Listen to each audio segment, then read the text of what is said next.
Evening everybody, welcome back to Raj Tutorials English Classes. I am Sanjay sir. आज हम आपके सामने एक नई टॉपिक लेकर के हाजिर हैं. जैसा कि मैंने कहा था पिछले वीडियो में कि अगले वीडियो में मुलाकात होगी एक नए टॉपिक के साथ.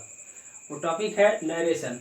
ये ऐसा इम्पोर्टेंट टॉपिक है कि कक्षा 9 से लेकर के 12th मतलब 12वीं तक की कक्षा के सभी विद्यार्थियों के लिए इम्पोर्टेंट है. हाई स्कूल में और 9 में इसको डायरेक्ट इनडायरेक्ट के नाम से जानते हैं, इंटर में नरेशन के नाम से जानते हैं. और ये यहीं तक नहीं, फर्दर लाइफ में जो है कॉम्पिटिटिव एग्जाम्स के लिए भी इम्पोर्टेंट होता है. तो let us begin it. What it is. चलिए, इसे मान लीजिए किसी ने कोई बात कही, कोई वक्ता है, कोई स्पीकर है, इसने कोई बात कह दी. इसे मान लीजिए he said I cannot read English.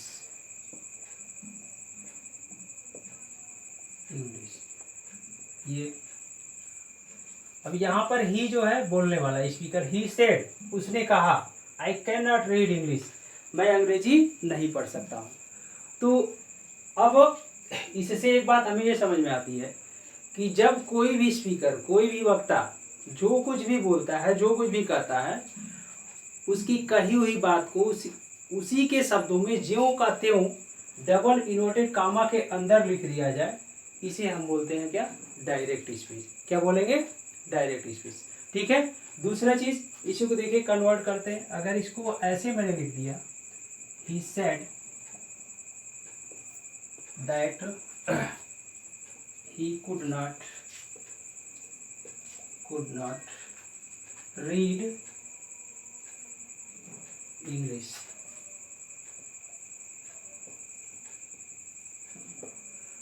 अब इस वाक्य में देखिए इसको, अभी क्या है?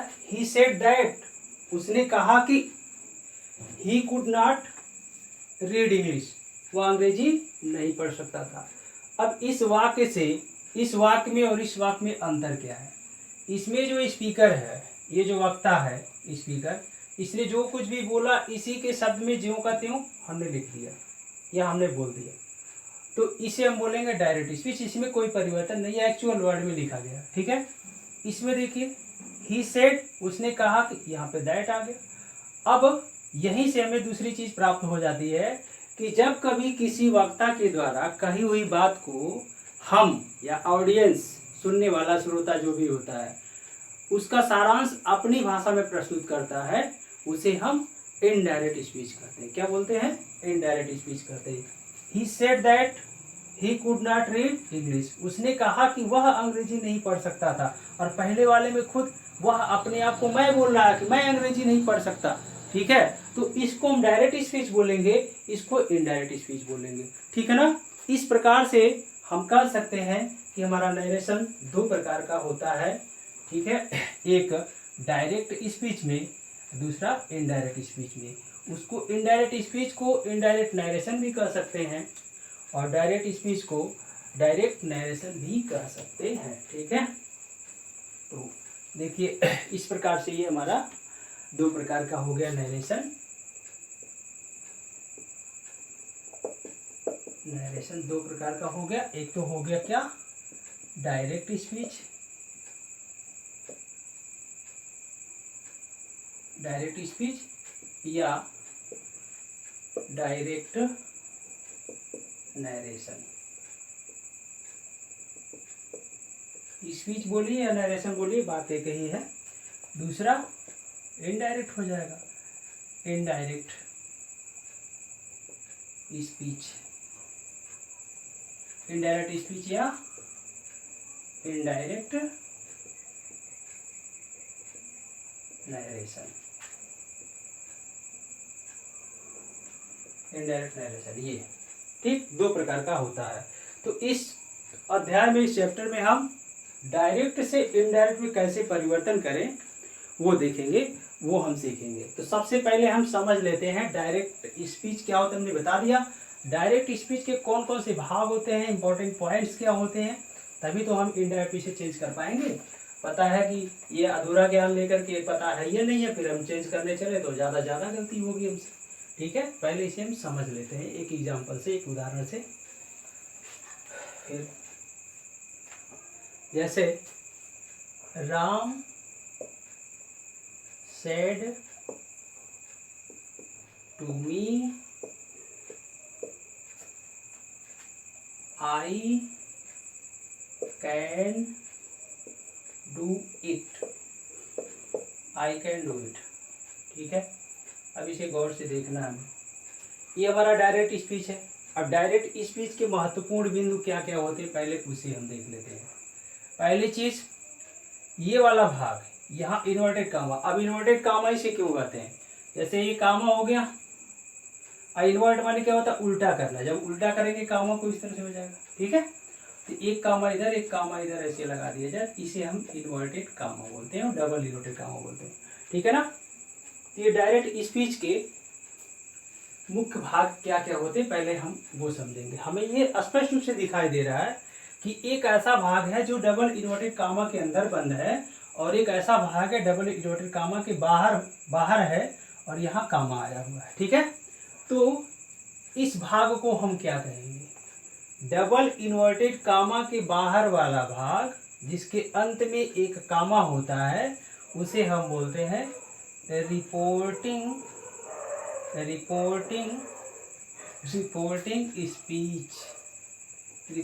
स्पीच। ठीक है, और इन्वर्टेड कामा के जो अंदर वाला भाग है उसे क्या बोलेंगे, रिपोर्टेड स्पीच।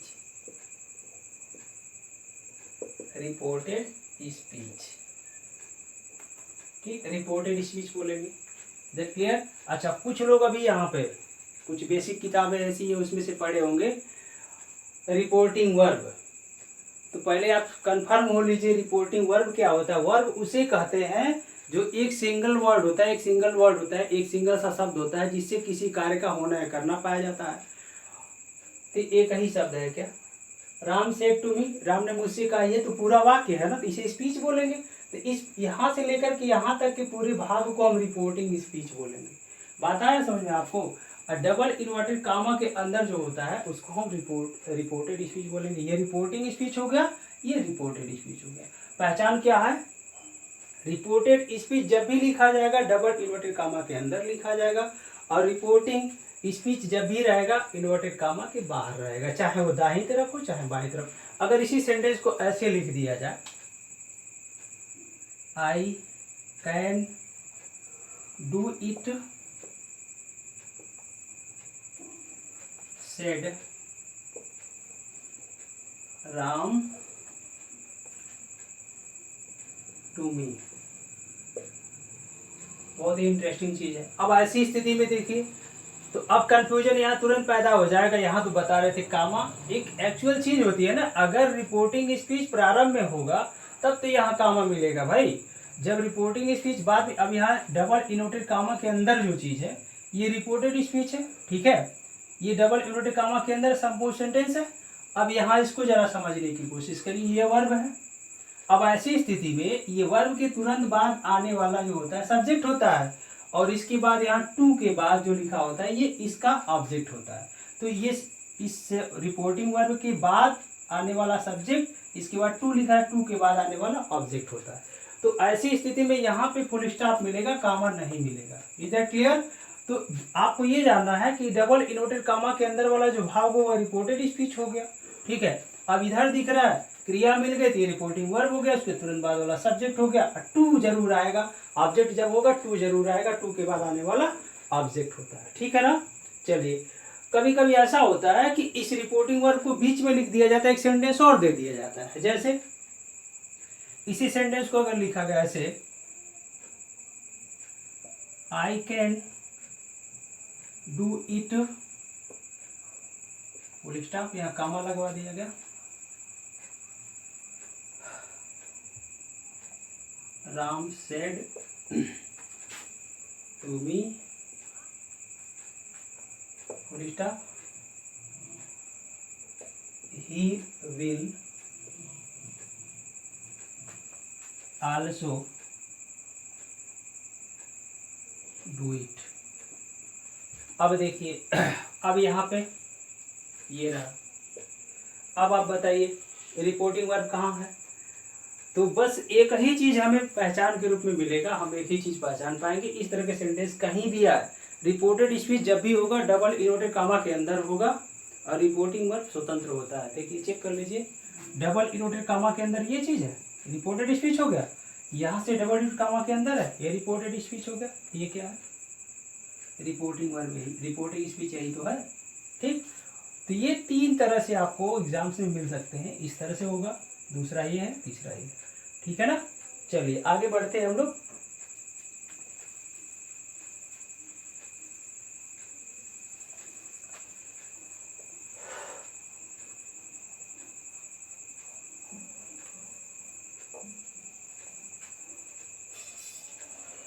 अब सबसे पहले हम बात करेंगे, एक एक पार्ट की बात करेंगे, इसमें आने वाली चीजें क्या क्या होती है उसकी बात हम करेंगे। तो ये देखिए रिपोर्टिंग स्पीच की बात हम करेंगे।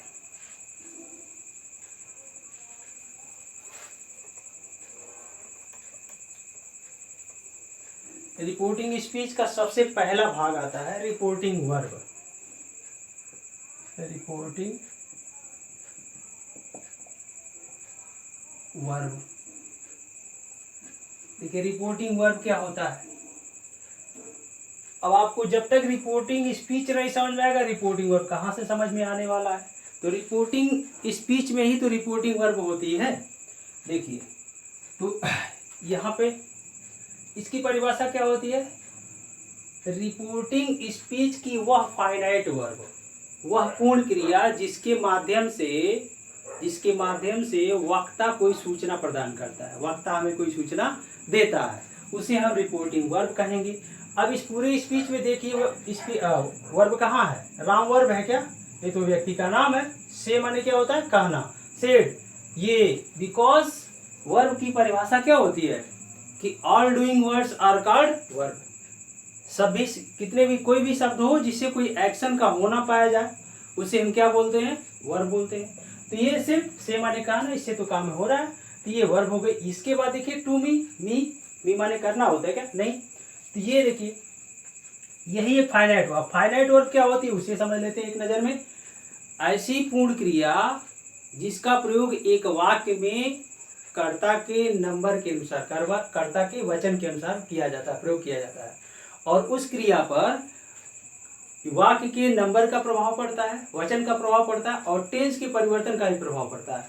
अगर हम इसे राम के जगह पे दे लिख दें और इसका दे लिख दे तो भी सेड ही रहेगा, लेकिन अगर इसका टेंस हम बदलें ये तुरंत बदल जाएगी, से हो जाएगा, सेज हो सकता है। इसका नंबर जो भी बदलेंगे बदल जाएगी। तो फाइनाइट वर्ब का पहचान यही होता है कि जब वाक्य के सब्जेक्ट का नंबर आप बदलिए, क्रिया अपने आप बदल जाएगी, वो फाइनाइट वर्ब है। वाक्य का टेंस बदल दीजिए, क्रिया का टेंस बदल जाएगा, तो ये फाइनाइट वर्ब होगी। ठीक है, तो यही फाइनाइट वर्ब है। इसको हम क्या बोलेंगे बाबू? रिपोर्टिंग वर्ब बोलेंगे। क्या बोलेंगे? Reporting verb. अगर ये चीज क्लियर हो गई तो इसके आगे वाला क्या है, पीछे वाला है भी क्लियर कर लेते हैं हम लोग। अब इस रिपोर्टिंग वर्ब के ठीक बाईं तरफ आने वाले शब्द को हम रिपोर्टिंग वर्ब का सब्जेक्ट बोलेंगे। क्या बोलते हैं? रिपोर्टिंग वर्ब का सब्जेक्ट। ये बहुत ही महत्वपूर्ण चीज है।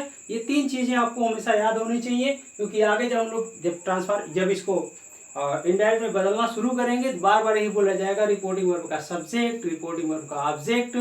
तो इसे ध्यान दीजिएगा, ज्यादातर हिंदी के पीछे ना पड़िए, इसका हिंदी क्या होता है, उसका हिंदी क्या होता है। लगभग इसमें क्या होता है 75% हम लोग अंग्रेजी से काम चलाएंगे, हर एक चीज का हिंदी नहीं है, वो चीज है। तो चलिए, ये हो गया रिपोर्टिंग वर्ब। रिपोर्टिंग वर्ब के ठीक बाएं तरफ आने वाला सब्जेक्ट होता है, तो दाएं तरफ आने वाला क्या होता है? ऑब्जेक्ट होता है। अब ऑब्जेक्ट का एक विशेषता इसमें जरा देखिए, इसके पहले क्या आया हुआ है? टू आया है ना। तो एग्जैक्टली यही चीज ध्यान में रखना है कि क्रिया के तुरंत बाद टू होगा, उसके बाद आने वाला शब्द उसका ऑब्जेक्ट होगा, यानी कि टू को साथ में लेकर के। तो अब उम्मीद है आपको समझ में आ गया होगा ये रिपोर्टिंग वर्ब क्या होता है। वंस अगेन बता देते हैं। डायरेक्ट स्पीच की वह पूर्ण क्रिया जिसके माध्यम से स्पीकर कोई सूचना देता है उसे हम रिपोर्टिंग वर्ब कहते हैं। अब रिपोर्टिंग वर्ब के ठीक पहले आने वाले शब्द को हम सब्जेक्ट बोलते हैं रिपोर्टिंग वर्ब का, और उसके दाहिनी तरफ आने वाले शब्द को हम रिपोर्टिंग वर्ब का ऑब्जेक्ट बोलते हैं। ठीक है, अब बढ़ते हैं हम आगे की तरफ। अच्छा, इसकी एक विशेषता और देखिए, अगर रिपोर्टिंग वर्ब के बाद ऑब्जेक्ट होगा तो ऑब्जेक्ट के बाद यहाँ कामा मिलेगा, और ऑब्जेक्ट नहीं होगा तो रिपोर्टिंग वर्ब के बाद कामा मिलेगा। इस चीज को ध्यान में आप लोग रखिएगा। और रिपोर्टिंग वर्ब का जो सब्जेक्ट होता है उसका पहला अक्षर हमेशा कैपिटल लेटर लिखा जाता है। ठीक है, अब बढ़ते हैं हम लोग रिपोर्टेड स्पीच की तरफ। इसमें क्या क्या होता है। अब रिपोर्टेड स्पीच एक संपूर्ण सेंटेंस होता है, एक पूरा वाक्य होता है, और वाक्य की विशेषता में दो चीजें खास होती हैं। पहली चीज कि कोई भी वाक्य हो उसका पहला शब्द होगा, चाहे वो सब्जेक्ट हो या वर्ब, किसी चीज से स्टार्ट होता हो, पहले शब्द का पहला अक्षर हमेशा कैपिटल लेटर लिखा जाता है। अंत में पूर्ण विराम चिन्ह जरूर लगा होगा। ठीक है ना, यहाँ देखिए पहला अक्षर कैपिटल है, लास्ट में पूर्ण विराम चिन्ह लगा है। अब पूर्ण विराम चिन्ह वाक्य के अकॉर्डिंग लगता है, वाक्य जैसा भी रहेगा उसी तरह से पूर्ण विराम चिन्ह लगेगा, फुल स्टॉप वैसे ही लगेगा। तो इसमें देखिए ये हेल्पिंग वर्ब, ये मेन वर्ब। अब आप अच्छी तरह से समझ सकते हैं कि जो पूर्ण क्रियाएं होती हैं दो चीजों से मिलकर बनी होती हैं। पहले तो एक तो डायरेक्ट आती है पूर्ण क्रिया, जिसे हम कहते हैं principal verb. Principal verb, principal verb ये डायरेक्ट आती है, तो कर्ता के बाद ये फर्स्ट फॉर्म में हो सकती है, सेकेंड फॉर्म में हो सकती है, और फिफ्थ फॉर्म में हो सकती है। क्रिया का मूल रूप, क्रिया का दूसरा रूप, और क्रिया के फर्स्ट फॉर्म में यस या यस लगा देते हैं तो पांचवा रूप बनता है। ठीक, और दूसरी चीज ये फाइनाइट वर्ब और किससे बनती है, कुछ ऐसी भी क्रियाएं हैं जो बिना सहायक क्रियाएं के नहीं आती। जैसे, तो ऐसी स्थिति में क्या होता है, पहला हेल्पिंग वर्ब है, helping verb, helping verb plus उसके बाद, अब हेल्पिंग वर्ब क्या होता है, ऐसी क्रिया जिनसे किसी कार्य का होना या करना ना पता चले, लेकिन वह मुख्य क्रिया की सहायता वाक्य का टेंस बनाने में करें। ठीक है, अब जैसे ये हेल्पिंग वर्ब हो गई, यहाँ पे जो दूसरी एक्शन वर्ड वाली क्रिया आती है उसे हम क्या बोलेंगे, मेन वर्ब बोलते हैं। ठीक है ना, तो अब ऐसी स्थिति में हेल्पिंग वर्ब और मेन वर्ब मिला करके फाइनाइट वर्ब हो गई। ठीक है, ये फाइनाइट वर्ब हो गई और ये दोनों मिलकर के फाइनाइट वर्ब हो गई। अब इसमें कहा जाए इसमें फाइनाइट वर्ब कहाँ है, तो कैन डू, यहाँ से यहाँ तक।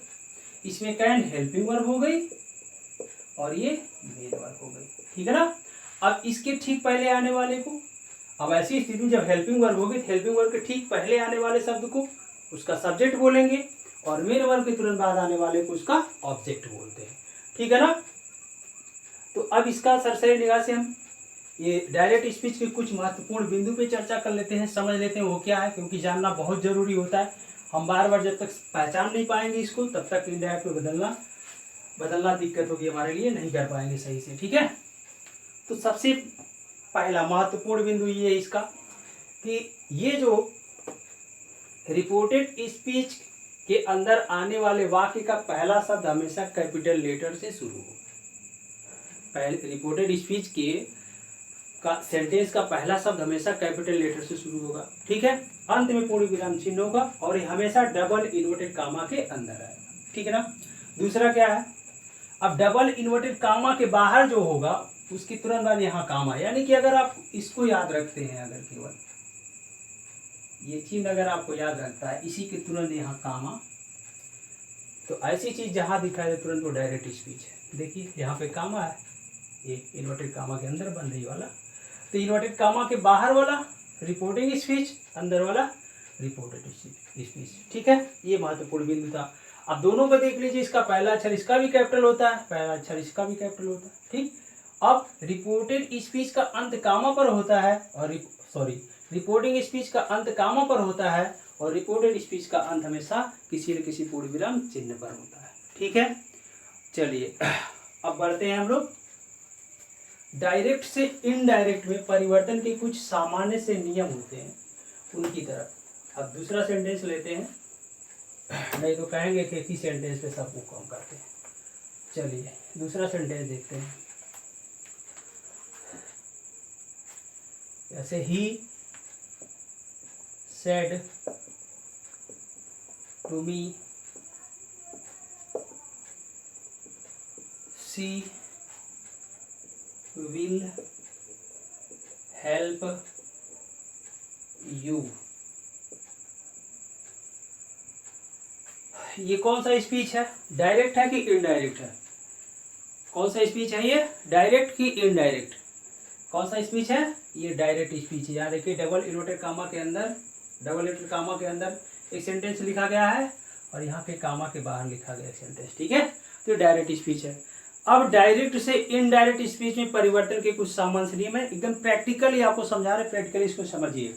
अब अगर हम इसे बदलना चाहें तो सबसे पहला काम जो करेंगे वो क्या करेंगे, ये कामा और इन्वर्टेड कामा हटाएंगे। समझ में आ रहा है आपको बात?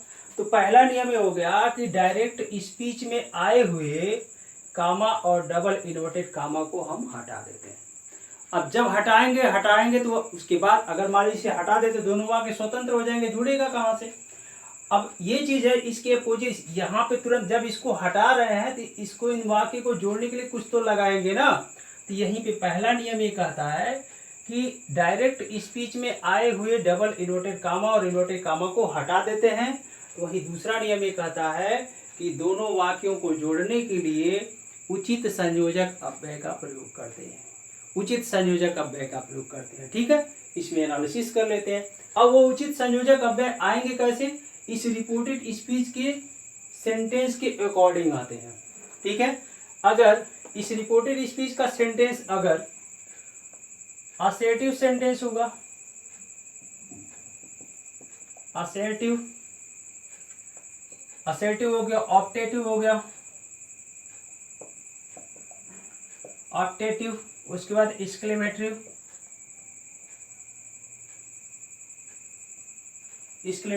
इन तीनों को जोड़ने के लिए आप दैट लगा दीजिए, ठीक। अच्छा, रटना नहीं, समझिए बात को। अगर रिपोर्टेड स्पीच का वाक्य असर्टिव हो गया, ऑप्टेटिव हो गया, एक्सक्लेमेटरी हो गया, तो दोनों को जोड़ने के लिए आप दैट लगाएंगे। क्लियर हो गया? अब बचा क्या, अगर यह इंट्रोगेटिव हुआ, इंट्रोगेटिव सेंटेंस हुआ,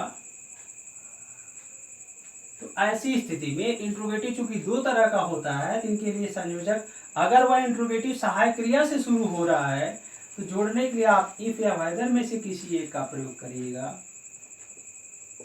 वेदर में से किसी एक का प्रयोग करिएगा। अगर वह इंट्रोगेटिव सेंटेंस, वह प्रश्नवाचक वाक्य अगर किसी प्रश्नवाचक शब्द से शुरू हो रहा है तो उसको जोड़ने के लिए जो प्रश्नवाचक शब्द से स्टार्ट होगा उसी का प्रयोग करेंगे, यानी कि WH क्वेश्चन वर्ड का प्रयोग करेंगे, क्वेश्चन वर्ड, ठीक है ना। अब एक चीज और बच गया, असर्टिव हो गया, ऑप्टेटिव हो गया, एक्सक्लेमेटरी, इंट्रोगेटिव। कौन सा सेंटेंस बचा, इंपरेटिव बच गया, इंपरेटिव। इंपरेटिव को जोड़ने के लिए हमेशा टू का प्रयोग करेंगे। क्लियर हो गया? चलिए अगला नियम देखते हैं। ये सामान्य नियम है, सब में काम आना है, ठीक है।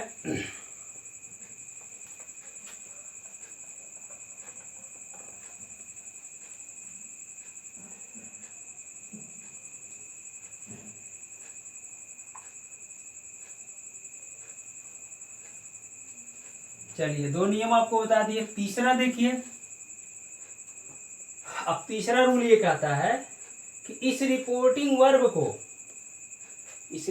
वर्ब को हमेशा रिपोर्टेड स्पीच के सेंस के अनुसार बदल देंगे। रिपोर्टेड स्पीच का सेंटेंस जैसा रहेगा, इसका सेंस जैसा रहेगा, उसके अनुसार इसको बदल देंगे। अगर यह असर्टिव हुआ तो अगर यहां से है, सेज है, सेड है, इसके बाद टू, फिर कोई ऑब्जेक्ट आया है, ऑब्जेक्ट, ठीक है। तो आप इसे टेल्स में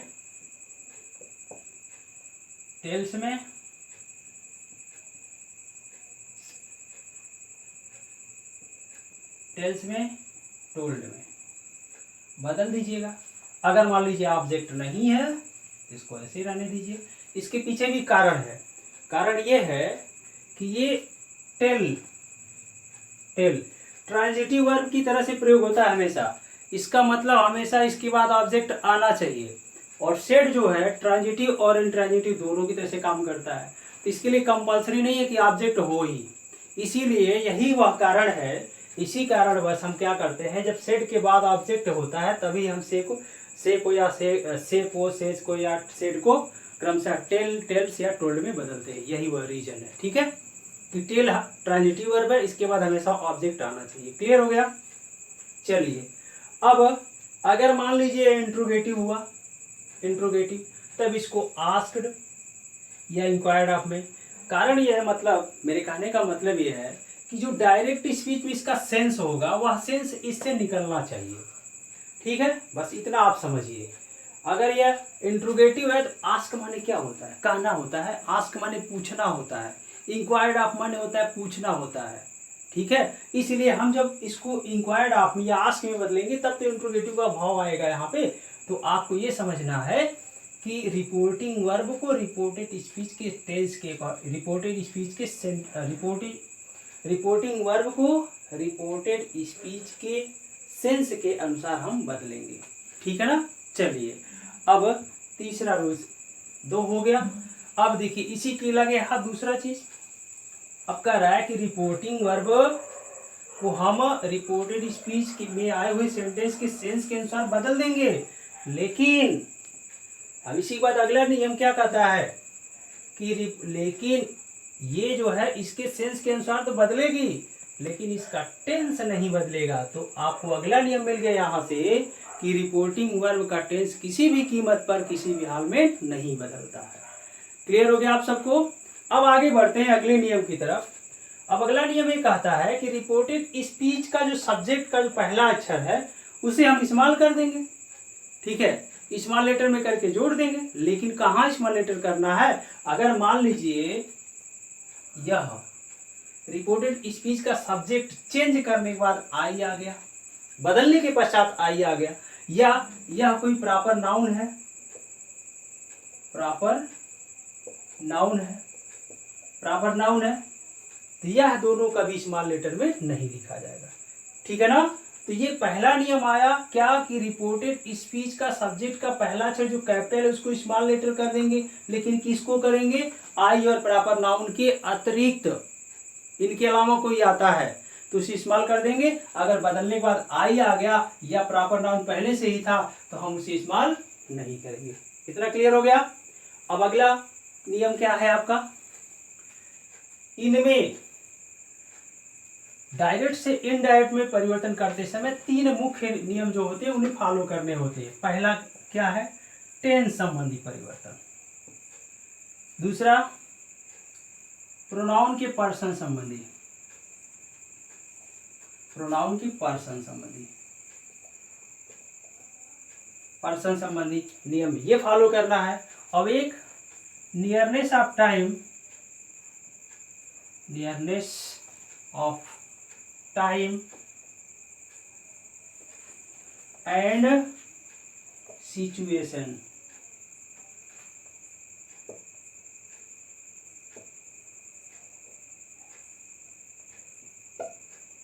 सिचुएशन, नियरेस्ट ऑफ टाइम या सिचुएशन, ये 3 चीज लास्ट वाला। टेंस संबंधी परिवर्तन लागू होगा, प्रोनाउन के पर्सन संबंधी परिवर्तन लागू होगा, नियरनेस ऑफ टाइम और सिचुएशन। मतलब कुछ ऐसे शब्द होते हैं जो कार की नज़दीकी दिखाते हैं, समय की नज़दीकी दिखाते हैं, उन्हें बदलते हैं। तो यही मुख्य परिवर्तन होता है नरेशन में, इससे ज़्यादा कुछ है नहीं। इसी में आपको वक्त लगेगा, उसके बाद वाले सेंटेंस में कुछ नहीं लगेगा। ठीक है, तो फिलहाल आज की वीडियो में इतना ही। Thanks for watching.